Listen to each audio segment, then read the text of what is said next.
계시록 11장 15절에서 19절까지 일곱째 천사가 나팔을 불매 하늘에 큰 음성들이 나서 이르되 세상 나라가 우리 주와 그 그리스도의 나라가 되어 그가 세세토록 왕노릇 하시리로다 하니 하나님 앞에서 자기 보좌에 앉아있던 24장로가 엎드려 얼굴을 땅에 대고 하나님께 경배하여 이르되 감사옵나니 옛적에도 계셨고 지금도 계신 주 하나님 곧 전능하신 이여 친히 큰 권능을 잡으시고 왕노릇 하시도다. 이방들이 분노하매 주 진노가 내려 죽은 자를 심판하시며 종 선지자들과 성도들과 또 작은 자든지 큰 자든지 주 이름을 경외하는 자들에게 상 주시며 또 땅을 망하게 하는 자들을 멸망시키실 때로소이다 하더라. 이에 하늘에 있는 하나님의 성전이 열리니 성전 안에 하나님의 언약궤가 보이며 또 번개와 음성들과 우레와 지진과 큰 우박이 있더라. 아멘. 오늘 말씀도 굉장히 힘이 되고 은혜가 되는 그런 말씀입니다.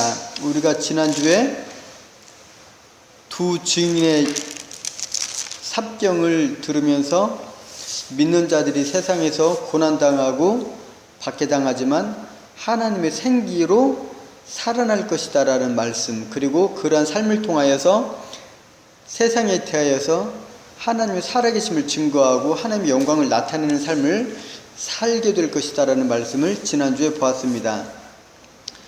이제 드디어 여섯째 나팔을 불고 오늘은 일곱째 나팔을 붑니다. 마지막으로 이제 일곱째 나팔을 불면 이제 종말이 다 완성이 되는 것이죠. 그런데 일곱째 나팔을 불면 우리가 여섯째 나팔을 불었을 때 그랬던 것처럼 일곱째 인을 떼었을 때처럼 8장 1절에서도 일곱째 인을 떼실 때에 하늘이 반시간쯤 고요하더니 그랬죠.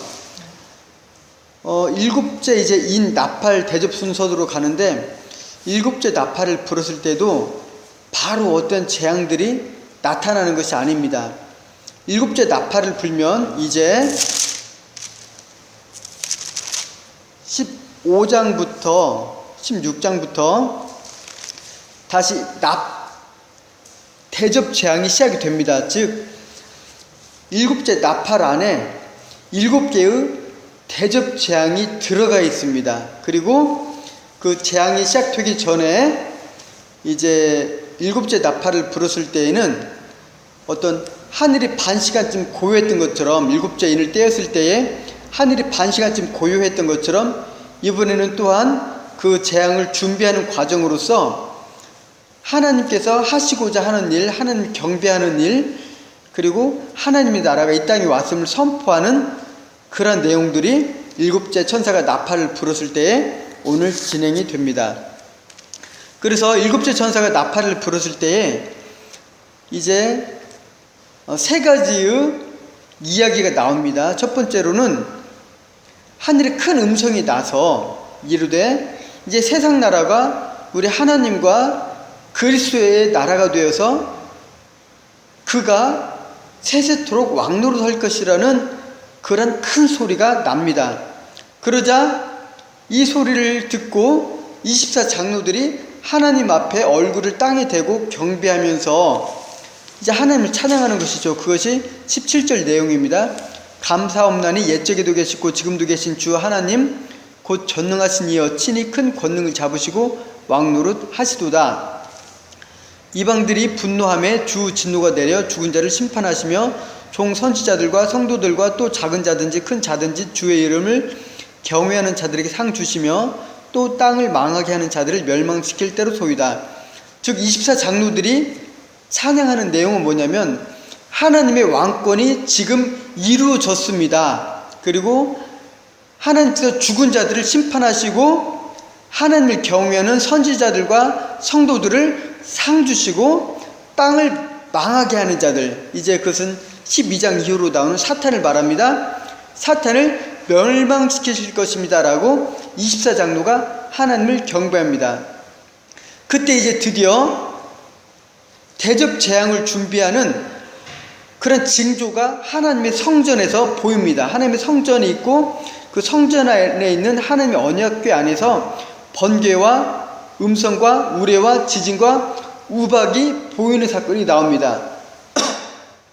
그리고 나서 이제 대접 재앙이 시작이 되는데, 대접 재앙이 시작되기 전에 12장, 13장, 14장에서는 우리가 본 것처럼 삽경이 진행이 됩니다. 그래서 다시 한번 이제 설명을 드리면, 일곱째 천사가 나팔을 불면 세 가지의 설명이 나옵니다. 첫 번째로는 큰 소리가 나서 그리스도의 나라가 이 땅 위에서 이루어질 것입니다 라고 크게 외칩니다. 그러자 24장로는 우리가 예전에 보았던 것처럼 12 더하기 12로서 신구약에 있는 교회들, 그리고 하나님의 백성을 뜻하는, 교회를 뜻하는 그러한 것을 존재를 나타냅니다. 그래 24장로가 하나님 앞에 엎드려서 경배하면서 이런 내용을 하시는 것이죠. 하나님께서 왕노릇하십니다. 하나님께서 죽은 자를 심판하십니다. 하나님께서 그의 종들을 상 주십니다. 하나님께서 사탄을 멸망시킵니다 라는 하나님의 나라에서 이루어질 내용들, 심판과 상급, 즉 하나님의 오심, 하나님의 나라, 하나님의 다시 오심은 믿지 않는 자들에게는 심판이지만 우리에게는 구원을 뜻합니다. 이것을 24장로가 말하는 것이죠. 하나님께서 왕노릇 하시기 때문에 사탄과 이방들은 멸망당하고 심판당하고 하나님을 섬기는 자는 상 받을 것입니다 라는 내용을 18절에 말하고요. 그리고 나서 이제 하나님의 성전 안에서 대접 재앙의 징조들이 이제 보이는 것이 이제 오늘의 내용입니다. 오늘 먼저는 15절을 보면 15절에서 말씀하는 것은 이러한 내용이죠. 일곱째 천사가 나팔을 불매 하늘에 큰 음성들이 나서 이르되 세상 나라가 우리 주와 그 그리스도의 나라가 되어 그가 세세토록 왕노릇 하시리로다 하니. 자, 먼저는 이 구절이 말하는 것은 무엇이냐면, 이 세상에서 왕노릇하던 사탄이 이제는 더 이상 왕노릇하지 못한다는 내용입니다. 예수 그리스도께서 사단의 세력을 꺾으시고 밟으시고 그 통치권을 완전히 회복하심으로 말미암아서 이제는 이 세상 나라가, 이 땅이 하나님의 것이 되고 그가 세세토록 왕노릇 하실 것이라는 것을 말합니다. 그러면 이 본문을 볼 때, 자 15절 본문을 볼 때, 그러면 그 전에는 하나님께서는, 예수님께서는 이 세상에 대하여서 왕노릇하지 않으셨는가? 우리가 그것을 생각해 볼 수가 있습니다. 그것을 생각하기 위해서는 우리가 먼저는 시간의 개념에 대하여서 생각을 해봐야 됩니다.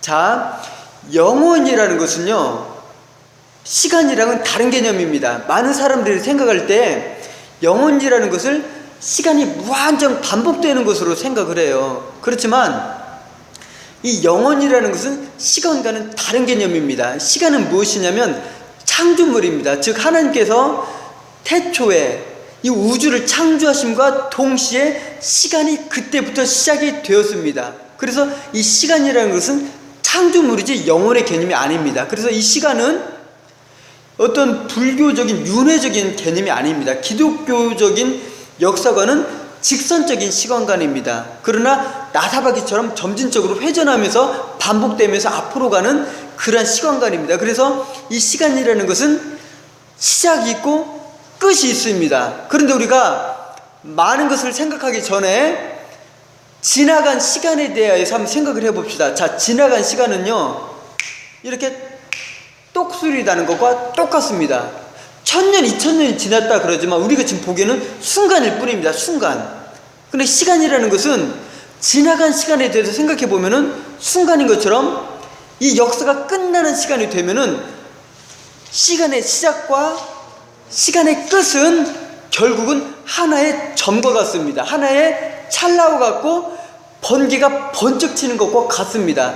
즉 시간이 있기 전에는 시간은 무였습니다. 없음이었습니다. 그리고 이 시간은 결국은 역사가 끝남과 동시에 우주와 함께 사라지게 되어 있습니다. 이것에 대해서 베드로 사도가 다음과 같이 증언합니다. 베드로서 3장 10절부터 나옵니다. 이 우주의 끝이 어떻게 될 것인가? 이 역사의 끝이 어떻게 될 것인가? 우리가 보고 있는 이 땅과 하늘이 어떻게 될 것인가? 그러나 주의 날이 도둑같이 오리니 그 날에는 하늘이 큰 소리로 떠나가고 물질이 뜨거운 불에 풀어지고 땅과 그 중에 있는 모든 일이 드러나리로다.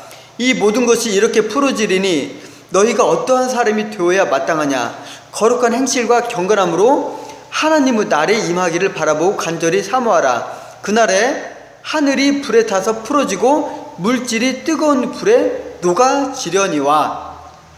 즉 우리가 기독교적인 관점, 영혼이라는 관점에서 볼 때에는 이 시간이라는 것은, 이 역사라는 것은, 우주라는 것은 무에서 와서 무로 가는 존재입니다.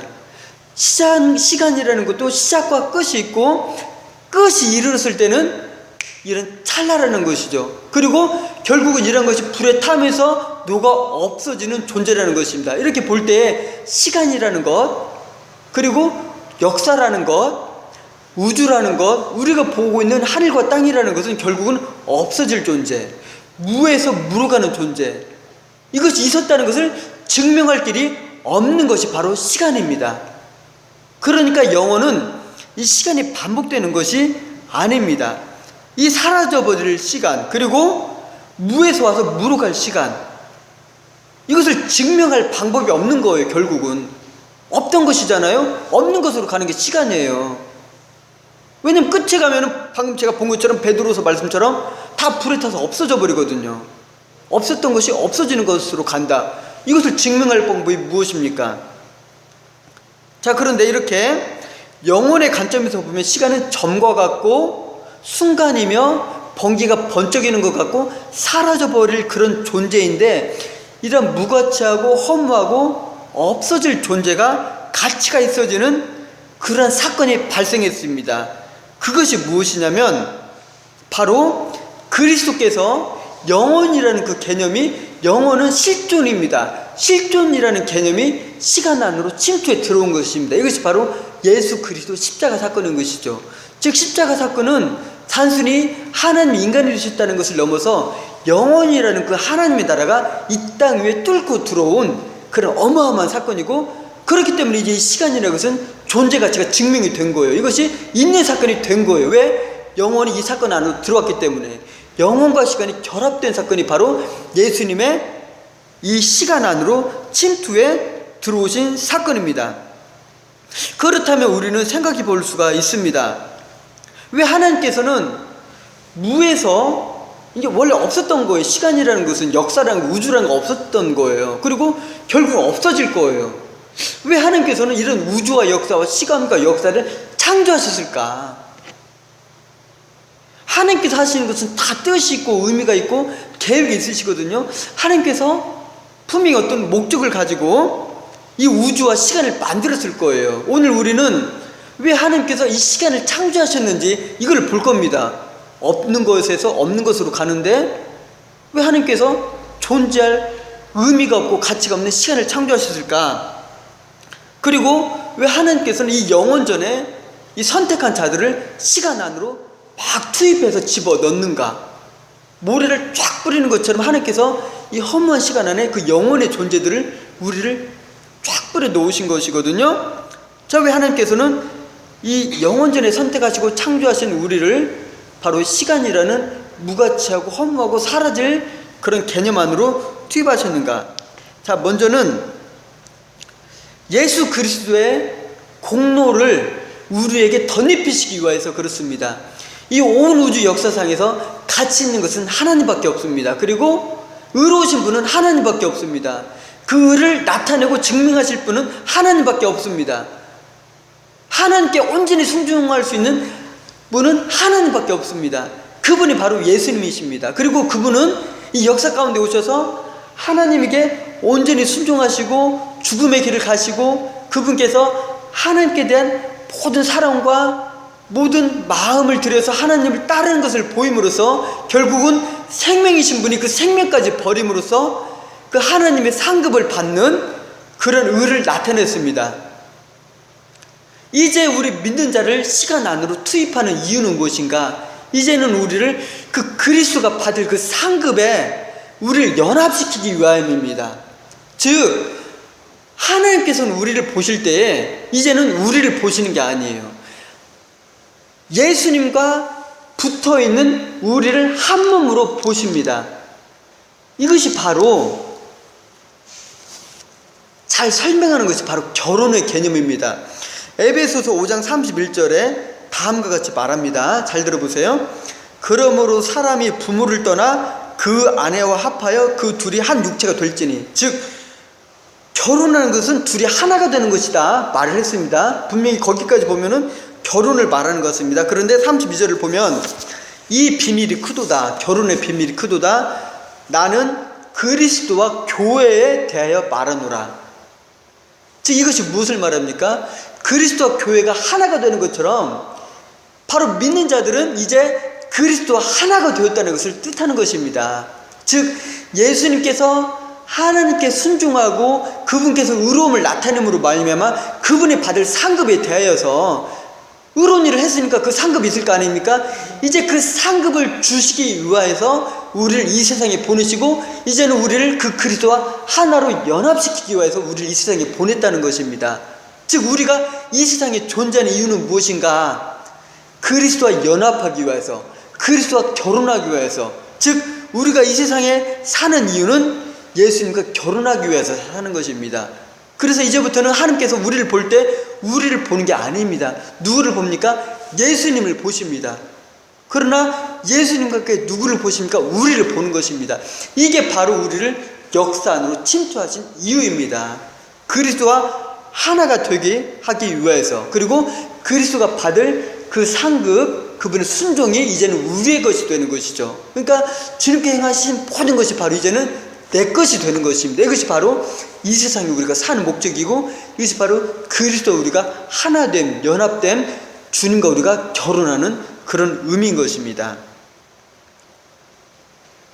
자, 두 번째로는 왜 하나님께서 우리를 이 세상 안에, 이 세상은 무에서 와서 무로 가는 어떤 영국 세트장과 같은 것인데 다 만들어 놓으시고 우리를 이곳에 보내셨는가? 두 번째로는 하나님께서 그분의 구원의 역사를 이루어 가시는 종말적인 이런 종말 사건에 있어서 그분 홀로 행하시지 아니하시고 우리를 그 구원의 역사에 동참시키신다는 것이죠.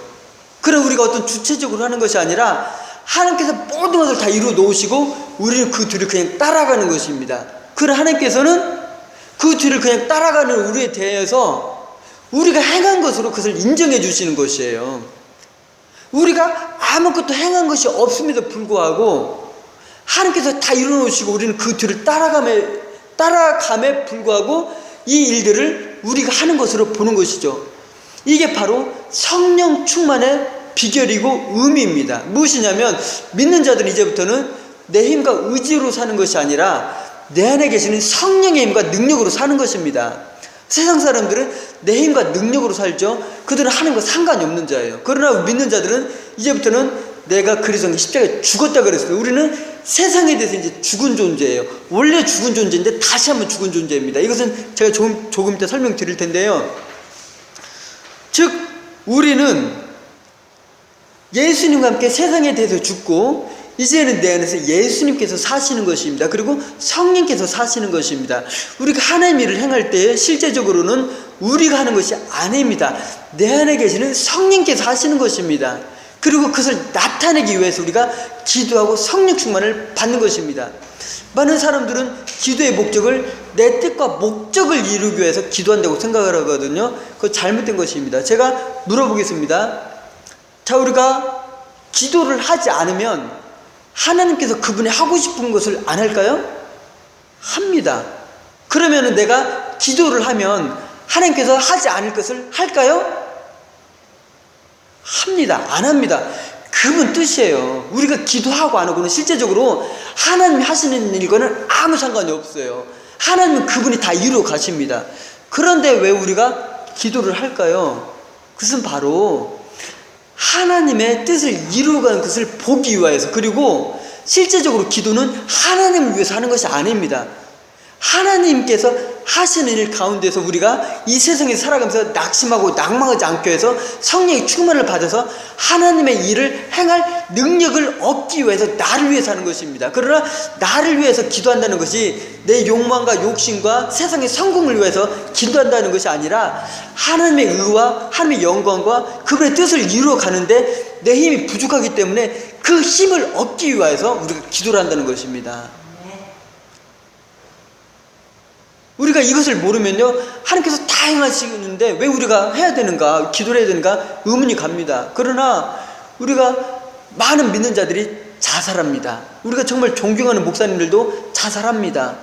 그 이유는 무엇입니까? 그들이 악한 영과의 전투에 관한 부분을 못 보기 때문에 그렇습니다. 그러니까 기도는 성령 충만 받고 그 힘으로 하나님의 뜻을 이루기 위해서 우리가 기도라는 것이지 내 욕심을 이루기 위해서 기도하는 것이 아니라는 것입니다.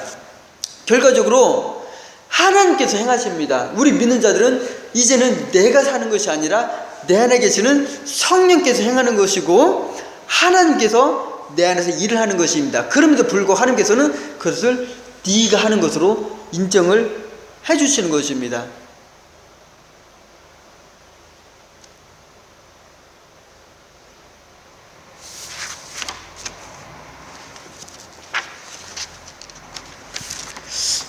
그래서 결과적으로 우리는 이 세상에 살면서 우리가 하는 것은 아무것도 없습니다. 그러나 하나님께서 그 일을 행하십니다. 예수님께서도 그분이 예루살렘에 들어가실 때 많은 사람이 찬양을 하니까 바리새인들이 그 찬양을 막으라고 할 때 예수님께서 하신 말씀은 너희들이 침묵하면, 이 사람들이 침묵하면 돌들이 소리 지를 것이다 라고 말씀하시고, 에스더가 그 위기에 처한 이스라엘 민족을 구원하는 사건 앞에서 모르드게는 만일 내가 잠잠하면 하나님께서는 다른 데로 말미암아 유다인을 구원할 것이라는 말씀을 하십니다. 그래서 우리가 결국은 이 세상에 살아가면서 내 힘과 능력으로 하는 것이 아니라 하나님께서 행하시고 우리는 우리 안에 계시는 성령의 능력으로 하나님을 그냥 따라가면서 살아가게 되는데, 그러면 그 하나님께서 우리가 하나님의 뜻대로 살고 하나님의 능력으로 살아갈 때에 우리에게 주시는 그 상급이 무엇인가를 오늘 우리가 또한 보도록 하겠습니다. 자, 우리가 하늘에서 받을 상급이 무엇일까요? 여러분 무엇이라고 생각합니까? 어떤 맨션에 그 이슬람교는 12종려나무가 있고 12명의 부인이 있고 그런 천국을 상상을 해요. 그러니까 막 자기 몸을 버려 죽는 거예요. 자살되라는 거예요. 여러분 생각하는 천국도 그런 것입니까? 자, 우리가 받는 상급은 무엇일까요? 오늘 이걸 잘 생각합시다. 창세기 15장 1절에 하나님께서 아브라함에게 다음과 같이 말씀하십니다. 이후에 여호와의 말씀이 환상 중에 아브라함에게 임하여 이르시되 아브라함아 두려워 말라. 나는 내 방패요 너의 지극히 큰 상급이니라. 자, 아브라함의 상급이 무엇입니까? 제가 다시 읽겠습니다. 그렇죠. 아브라함아 두려워 말라. 나는 여호와는 내 방패요 너의 지극히 큰 상급이니라. 우리의 상급이 무엇입니까?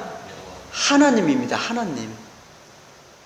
자, 이때는 아브라함이 교회의 대표였어요. 그때는 한 사람밖에 없었어요. 그러니까 하나님께서 너의 큰 상급이라 그랬는데 이후부터는 하나님께서 교회 공동체로 부르십니다. 이스라엘 공동체로. 그러니까 그때부터는 내가 아니라 그들의, 너희에게로 표현이 변합니다.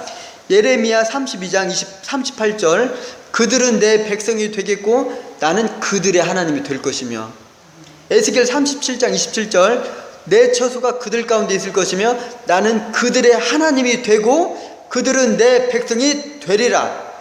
하나님께서 우리에게 주신 것이 무엇입니까? 하나님 바로 그분이십니다. 그러면 하나님보다 더 큰 게 있습니까?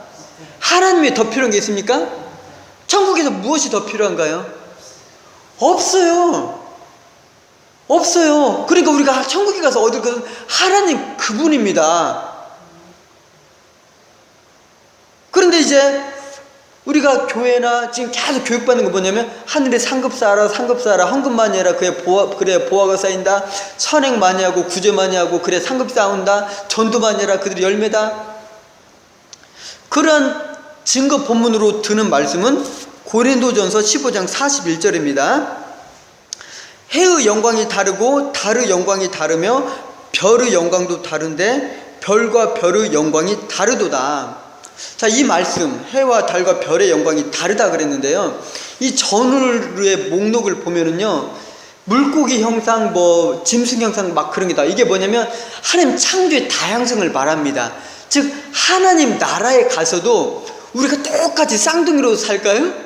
하나님 나라도 이런 다양성이 존재한다는 것입니다. 하나님 나라에서도 이 창조, 처음 창조가 이렇게 다양하고 아름다운 것처럼 비교할 수 없는 다양성이 존재한다는 것입니다. 여러분, 해의 영광이 큰 겁니까? 달의 영광이 큰 겁니까? 별의 영광이 큰 겁니까? 나름대로 다 영광이 다른 것이지 크고 작은 문제가 아니라는 것이에요. 결국은 하나님께서 우리에게 주시고자 하는 상급은 하나님 그분입니다. 그런데 지금 우리의 개념으로는 이 교회를 어떤 개념으로 보냐면 하나님 나라를 가기 위한 발판으로 생각을 합니다. 이 교회에서 많은 일을 행하고 전도를 하고 헌금을 해서 이거를 발판 삼아서 천국에서 뭔가를 얻겠다고 생각합니다. 그러나 굉장히 잘못된 생각입니다. 교회는 천국의 모형입니다. 즉 하늘에 있는 예루살렘, 땅에 있는 예루살렘, 땅에 있는 예루살렘, 하늘에 있는 예루살렘, 하늘에 있는 예루살렘의 모형이 바로 이 땅이고, 이 교회에서 행하는 것은 천국에서 해야 될 일들을 훈련받고 훈련하는 것이 바로 교회입니다. 그래서 교회에서는요 누가 헌금 많이 하고 11조 많이 내가 1등 되게 해달라는 그런 기도하는 것이 중요한 게 아니라 바로 하나님의 나라는 어떤 나라일까요? 예수님께서 오셔서 보여주셨죠. 그분께서 보여주신 하나님의 나라는 그분께서 제자들의 발을 닦아주실 때 온전히 나타났습니다. 즉 하나님의 나라는요 내가 힘을 가지고 권세를 가지고 능력을 가져서 남을 짓누르고 남을 다스리는 힘에 의해서 통치되는 나라가 아니라 섬겨주는 나라, 내가 너의 발을 닦아주는 나라, 나사짐의 나라가 하나님의 나라입니다. 그럼 교회에서 행할 것이 무엇일까요? 큰 여기서 우리가 개념의 정립이 생깁니다.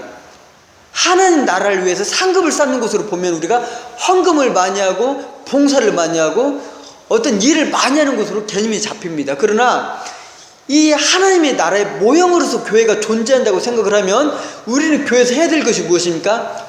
섬겨주고 나누고 죽어주고 약한 자를 품어주고, 이게 바로 교회에서 이루어질 것이라는 것입니다. 여러분, 교회에서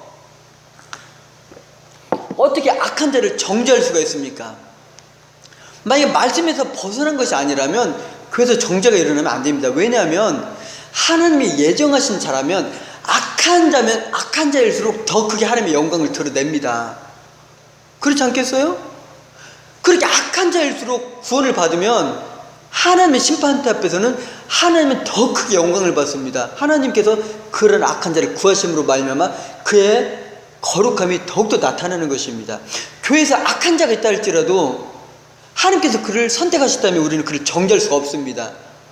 아무리 착하게 볼지라도 하나님 버리신 자라면 소용이 없어요. 그렇기 때문에 교회에서는 착하고 죄악되고의 개념이 없습니다. 악한 자일수록 더 사랑하고 품어주는 것이 교회이고, 교회는 일하는 곳이 아니라 사랑하는 곳, 약한 자를 품어주는 곳, 나눠주는 곳, 함께 살아가는 곳이 바로 교회라는 것입니다. 이 교회에 대한 개념을 우리가 정립을 해야 됩니다. 그리고 하나님 나라에서 우리가 받을 상급의 개념에 대해서 오늘 봐야 될 것입니다. 그런데 바로 이러한 상급, 하나님을 받는 것, 하나님과 연합되는 것은 우리가 알 것이 있는 것이 우리가 어떤 선한 일을 행하고 의로운 일을 행하여서 받는 것이 아니라는 것입니다. 이것에 대하여서 로마서 4장 1절에 바울 사도는 다음과 같이 고백합니다.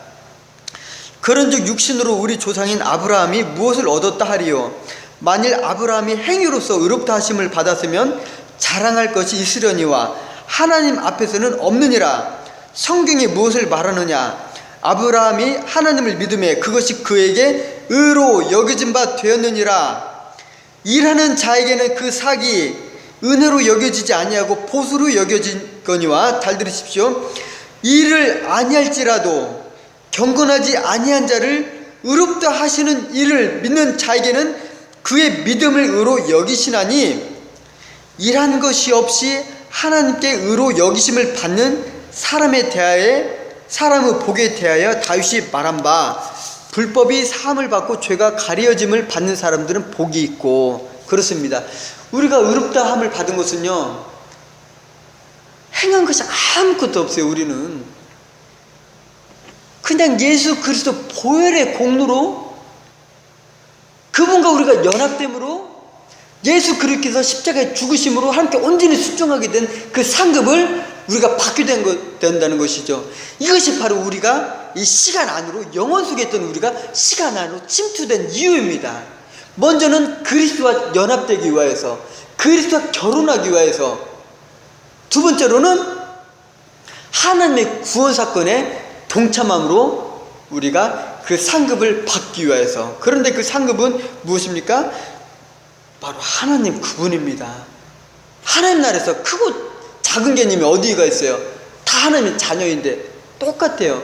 우리가 이곳에서 일을 하고 헌신하고 봉사하는 것은요, 헌금하는 것은요, 하나님께 상급받기 위해서 하는 것이 아니에요. 하나님과 거래하는 것이 아니에요. 하나님 나 10,000원 냈어요. 잊어버리면 안 돼요. 하나님 나 돈 1,000,000원 냈어요. 잊어버리면 안 돼. 그런 개념이 아니라는 거예요. 우리가 헌금하고 봉사하는 이유는 하나님과 거래하기 위해서가 아니라 사랑하기 때문에 그런 것입니다. 이 개념을 잘 잡아야 돼요. 하나님 우리와 거래하는 분이 아닙니다. 우리는 하나님을 사랑하기 때문에 하나님께 봉사하고 헌신하는 것입니다. 하기 싫으면 안 해도 돼요. 헌금하기 싫으면 안 해도 돼요. 오히려 하나님께 정직한 마음을 드리면 돼요. 난 그런 믿음조차 없다. 나 이런 죄인이다. 하나님이 그들 그 헌금 1,000,000원 1억 드리는 것보다 그 정직한 마음을 더 기쁘게 여기십니다. 없는 마음으로 1억을 내면 목회자는 기뻐하겠지만 하나님은 쓰레기로 보십니다. 그런데 차라리 헌금할 돈이 있음에도 정직한 마음을, 하나님 나는 그 돈 낼 마음 없어요. 나는 하나님 그렇게 사랑할 마음이 없어요. 나 이런 죄인이에요.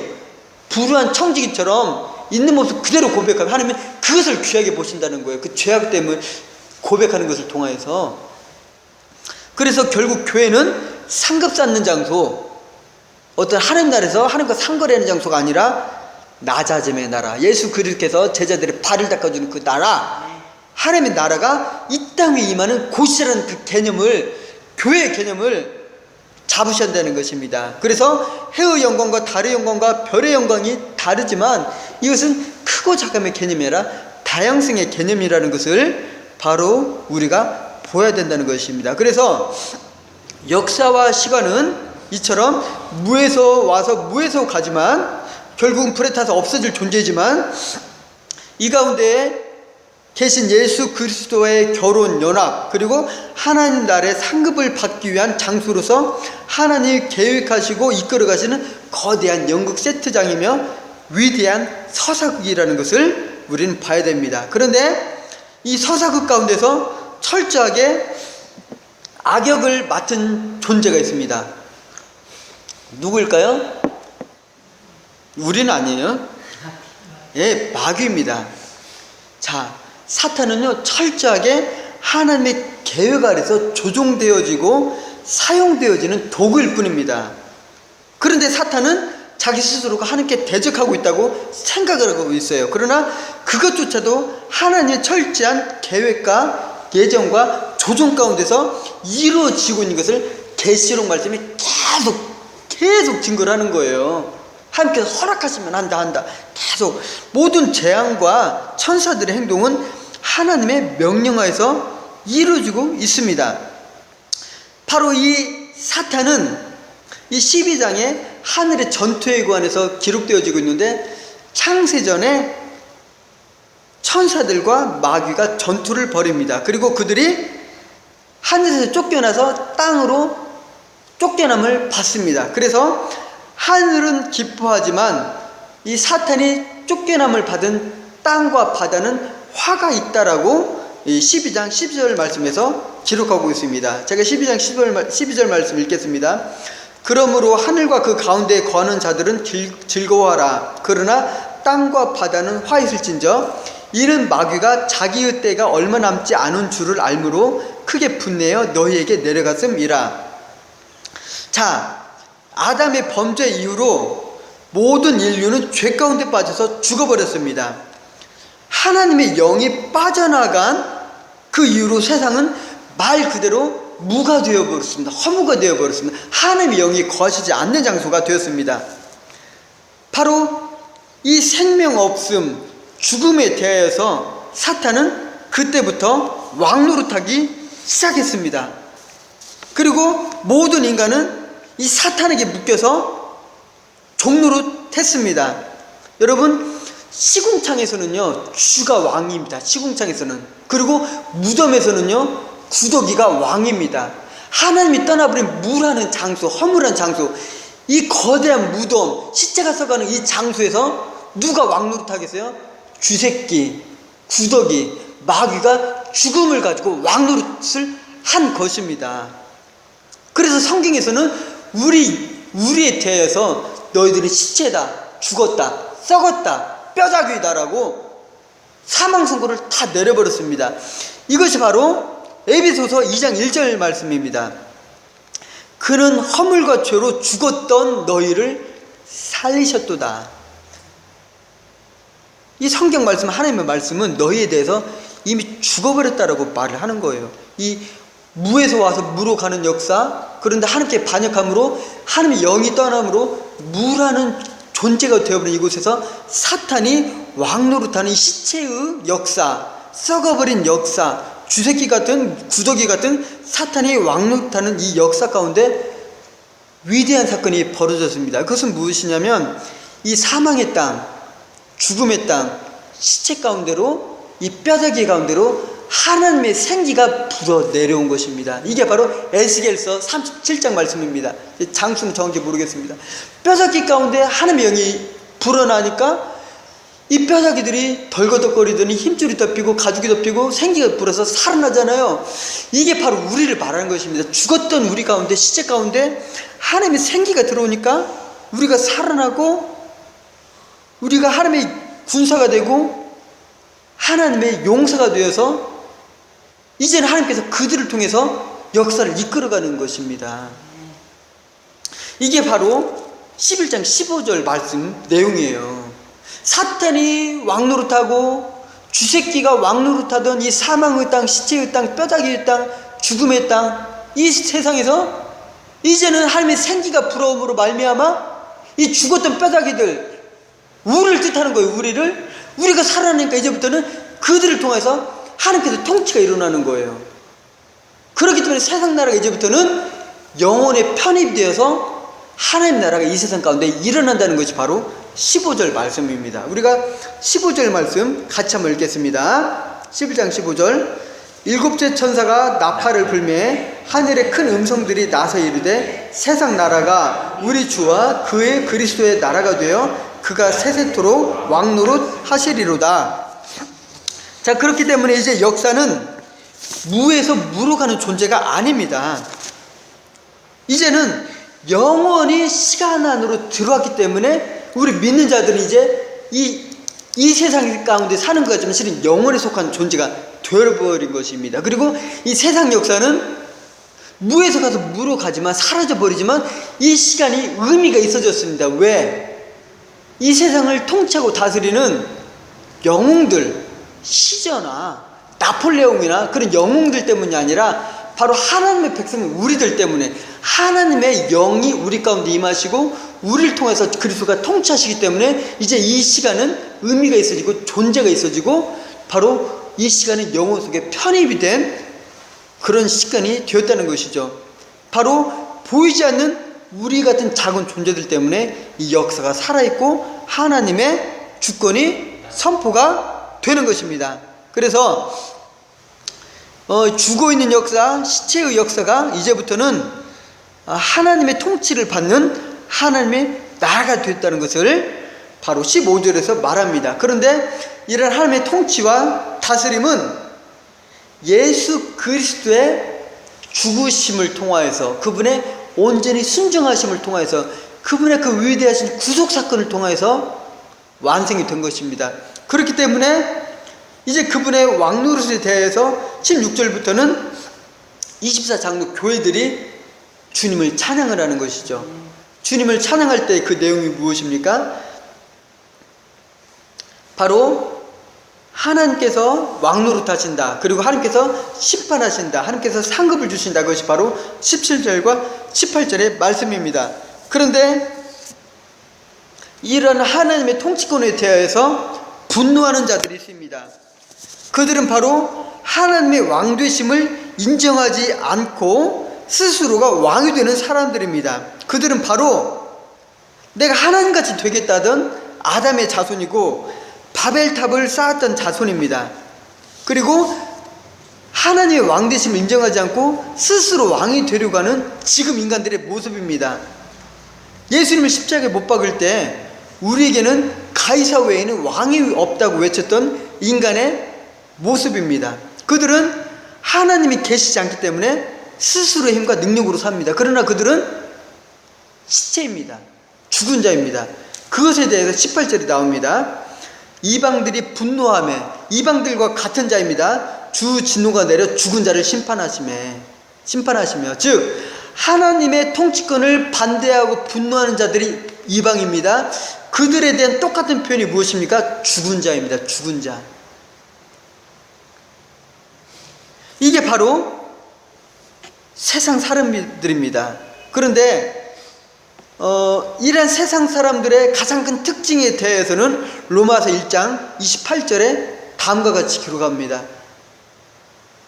또한 그들이 마음에 하나님 두기를 싫어하며 하나님께서 그들을 그 상실한 마음대로 내버려 두사 합당하지 못한 일을 하게 하셨으니. 그렇습니다. 여러분, 창조로는요 너무너무 간단해요. 하나님이 창조하셨다는 이 사건 하나만 믿으면 모든 것이 해결이 됩니다. 그러나 창조를 믿지 않기 위해서는 진화론의 수만 가지, 수십만 가지, 수백만 가지의 거짓말들을 다 믿어야 됩니다. 그런데 인간들은 얼마나 허무맹랑해요. 이런 무생물이 세포가 되고 이 세포가 인간이 되었다라는 것, 60조 개가 넘는 이 세포 하나하나가 첨단 기계보다 더 정밀한데 내가 지금 내 살덩이 하나 떼어가지고 손가락 하나 떼어가지고 밖에 던져놓는다고 봐요. 아주 썩어가는 곳에다가 생명 살기 좀. 그럼 이것이 시간이 오래 지나면 인간이 되겠네요. 이런 허무맹랑한 사건을 진화론자들은 믿는다는 것이에요. 이게 바로 하나님 두기를 싫어하는 자들의 특징입니다. 하나님이 없다는 그것을 믿을 수만 있다면 수천만 가지, 수백만 가지, 수억만 가지 거짓말들을 다 믿을 수 있다는 것이 로마서 1장 28절 말씀이라는 것이에요. 이것이 바로 창세기 2장 7절에 나오는 하나님의 생기가 들어가 있지 않은 흙으로 지어진 인간의 모습입니다. 여호와 하나님이 땅의 흙으로 사람을 지으시고, 자, 땅의 흙으로 사람 지으셨어요? 움직였겠어요? 안 움직였겠어요? 움직였습니다. 짐승들도 움직였잖아요. 지으셨는데. 이게 바로 지금 인간의 모습이에요. 그런데 그 이후로 생기를 그 코에 불어 넣으시니 사람이 생명이 되니라. 사람이 생명이 되었습니다. 흙으로 지었을 때는 사람입니다. 사람, 아담. 그런데 그 코에 생기를 불어넣으니까 그때부터 살아있는 영, 생명이 된 것입니다. 지금 인간 역사는 바로 사람들이 살아가고 있습니다. 그런데 그들에 대해서 분명히 성경 말씀 뭐라고 합니까? 죽은 자를 심판하며 이방들이 분노하며. 우리에 대해서는 하나님의 생기를 받은 자, 그리고 그들을 통해서 하나님의 나라가 이루어졌다라고 말씀하고 있는 것입니다.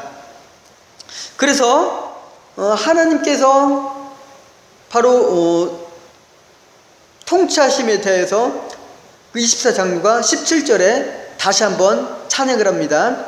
감사옵나니 옛적에도 계셨고 지금도 계신 주 하나님이 곧 전능하신 이여 친히 큰 권능을 잡으시고 왕노릇 하시도다. 자, 이 말씀은 1장 4절에 있는 이제도 계시고 전에도 계시고 장차 오실 이라고 표현한 그 본문에서 장차 오실 이라는 표현이 빠졌습니다. 즉, 이 본문을 보면 전에도 계시고 지금도 계시다 그러죠. 즉 하나님의 통치가 완전히 이루어졌다고 여기서 기록하고 있어요. 즉 일곱째 나팔이 지금 불었죠. 하나님의 심판은 다 이루어져 있습니다. 즉 이루어질 사건이 아니라 지금 이루어져 있습니다. 이미 지금. 그리고 우리는 시간이 앞으로 간다고 생각을 하죠. 그렇지 않아요. 이미 이루어진 그 사건이 지금 우리를 향해서 달려오고 있는 것이에요. 이게 바로 지금 이 본문이 말하고 있는 것입니다. 오실 리가 아니라 계신이에요. 지금 계시고 그 사건이 지금 우리를 향해서 달려오고 있어요. 그래서 일곱 인을 떼시고 나팔을 부시고 대접을 부으시면서 이미 그 사건들이 다 지금이 계획이 되어 있고 진행이 다 되어 있는 상태입니다. 바로 그래서 그 하나님께서 지금 큰 권능을 잡으시고 왕노릇 하시도다. 그런데 그분께서 하시는 일이 무엇이냐? 처음에 말한 것처럼 18절에 이방들을 죽은 자를 심판하신다. 알겠죠? 그래서 이제 죽은 자가 누군지 알겠죠?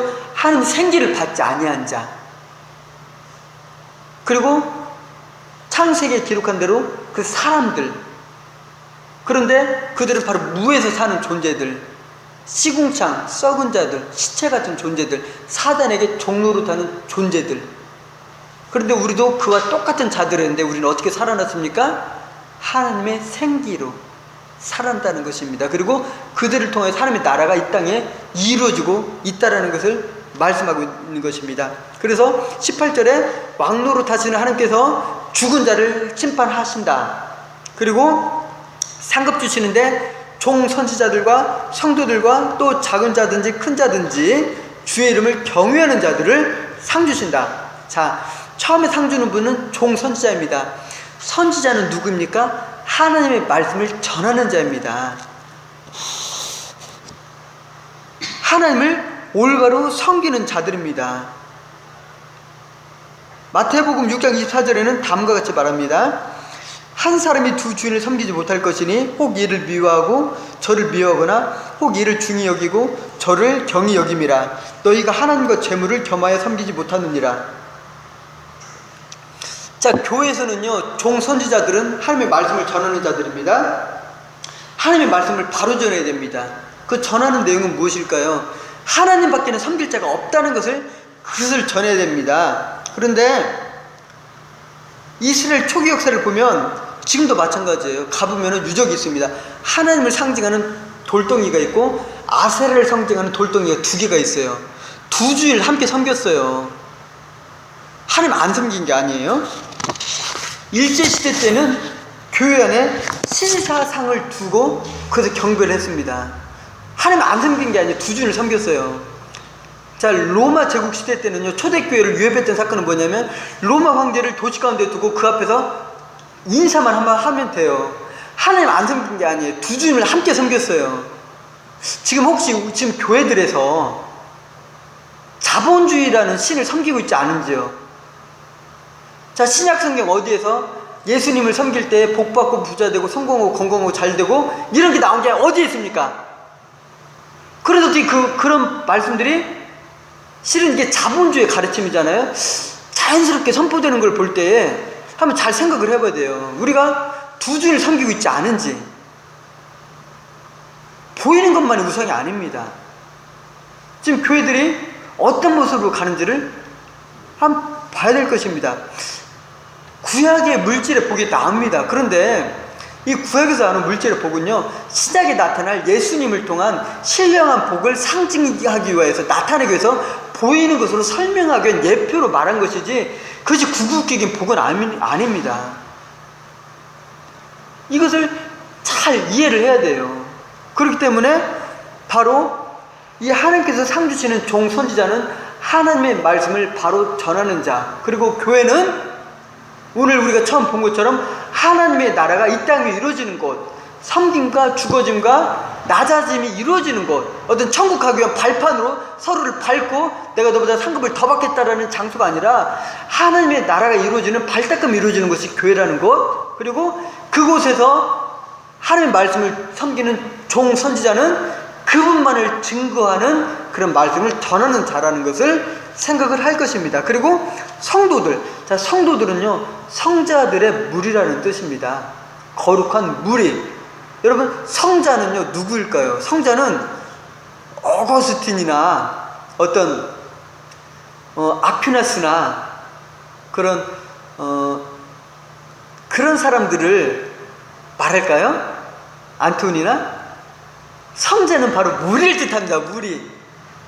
그러니까 계속 그 바울 서신을 보면은 로마에 사는 성도들, 어디 사는 성도들은 성자들이라고 한 거예요. 그 성자들의 무리, 성도들.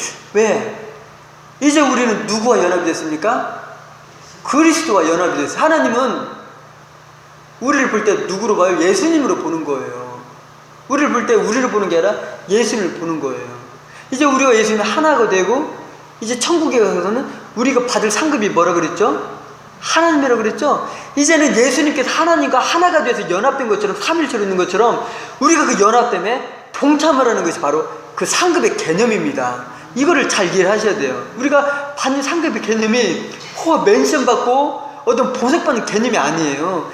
예수님과 연합됨으로 예수님께서 하나님과 하나 되신 것처럼 하나님을 상급으로 받아서 그 성삼 위에 신비한 역사가 일어나는 것처럼 우리가 하나님과의 신비한 역사에 동참하는 것을 바로 왕노릇하는 것, 하나님을 상급으로 받는 것을 말하는 것이고, 이게 바로 그것이 이루어진 것이 이 땅의 교회이고, 그리고 그 종 선지자는 이 말씀을 바로 전해야 되는 것이 바로 그 종 선지자라는 것입니다. 그리고 바로 그 그리스도에 연합된 자, 하나님 보실 때 더 이상 죄인으로, 지체로, 썩은 자로, 사람으로 보지 않는 우리를 가리켜서 뭘 한다? 성자, 성도라고 하는 것입니다.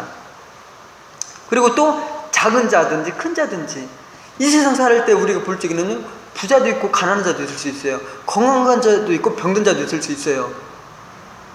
아무 개념이 없다는 거예요. 하나님을 경외하면, 하나님을 사랑하면, 주님께 선택된 자면 모두가 다 하나님의 상급을 받는다, 그분을 받는다라는 것을 18절에 말을 하는 것입니다. 제가 한번 18절 다시 읽어볼게요.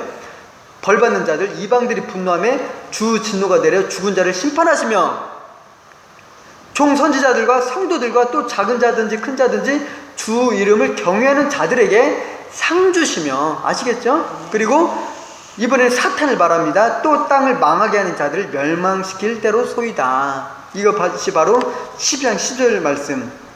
하늘에서 쫓겨나서 땅으로 내려온 존재. 그러므로 하늘과 그 가운데에 거하는 자들은 즐거워하라. 그러나 땅과 바다는 화잇을 진저. 이는 마귀가 자기의 때가 얼마 남지 않은 줄을 알므로 크게 분내어 너에게 내려갔음이라 하더라. 이것이 바로 24장로가 찬양하는 내용입니다.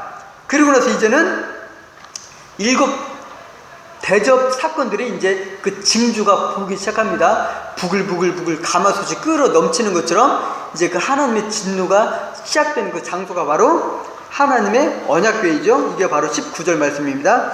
이에 하늘에 있는 하나님의 성전이 열리니 성전 안에 하나님의 언약궤가 보이며 또 번개와 음성들과 우레와 지진과 큰 우박이 있더라. 이것이 바로 오늘 우리가 본 11장 15절부터 19절 말씀입니다. 7째 천사가 나팔을 불 때에 이제까지 사단에게 종로로 타던 이 세상에 시체 같았던 우리들이 그리스도의 생기를 받음으로 말미암아 살아나서 하나님 우리를 통하여서 세상을 통치하기 시작하신다라는 것을 말씀했고요. 그리고 이런 하나님의 통치가 이제 이루어질 때에 죽은 자들, 하나님 생기를 받지 않은 자들은 심판을 받고, 그리고 하나님의 말씀을 바로 전하는 종 선지자들과 그리스도와 연합된 성도들, 그리고 세상에 있는 모든 주님을 경외하는 큰 자나 작은 자는 다 상급을 받으며, 그리고 하나님께서 사탄을 멸망시킬 것이다, 이 말씀. 그리고 그때 이제 7 대접의 징조인 그 우레와 지진과 큰 우박이, 번개가, 음성이 나오는 것을 19절에서 우리가 함께 보았습니다.